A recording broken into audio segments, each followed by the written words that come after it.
మనకి DSC document verification కావాల్సిన documents అనేది మనం ఏవనేది చెక్ లిస్ట్ అనేది చూద్దాం. సో ఇక్కడ చూడండి మనకి టెట్ స్కోర్ కార్డ్ కావాలి, టీఆర్టీ స్కోర్ కార్డ్ కావాలి, SSC marks, inter marks, degree, BEd, DEd certificates కావాలి, రీసెంట్ క్యాస్ట్ సర్టిఫికేట్ ఉండాలి, లాస్ట్ 6 మంత్స్ లోపల తీసుకున్న క్యాస్ట్ సర్టిఫికేట్ అయితే ఉండాలి ఖచ్చితంగా.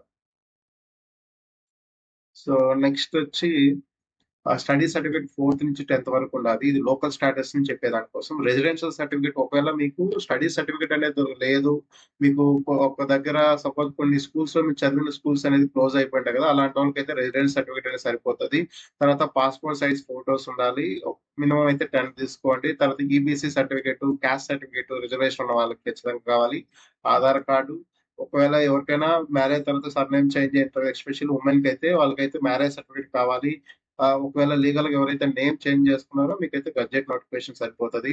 ఇవన్నీ 3 సెట్స్ జిరాక్స్ కాపీస్ కావాలి. దీనిపైన గెజెట్ ఆఫీసర్ సిగ్నేచర్ ఉండాలి. మన గెజెట్ ఆఫీసర్ ఎవరు చేయగలుగుతారంటే మనకి MRO, MPDO, MEO, high school head master, ఇంకా తర్వాత గవర్నమెంట్ కాలేజ్ లెక్చరర్‌లో ఎవరికైతే గెజెట్ సిగ్నేచర్ ఉందో వాళ్ళైతే చేస్తే సరిపోతది. తర్వాత forest range officer, civil surgeon assistant ఉంటారు కదా! గవర్నమెంట్ హాస్పిటల్ డాక్టర్స్ వాళ్ళకి కూడా ఒకసారి కనుక్కోండి. వాళ్ళకి గాని సిగ్నేచర్ అథారిటీ ఉంటే వాళ్ళ దగ్గర చేసుకుంటే సరిపోతది. మనకు అన్ని జిరాక్స్ కాపీల పైనైతే సిగ్నేచర్ అయితే కావాలి. సో, ఈ ఇన్ఫర్మేషన్ గాని మీకు యూజ్‌ఫుల్‌గా ఉంటే లైక్ చేసి కామెంట్ చేయండి. సో, ఎక్కువ మందికి రీచ్ అవుతది.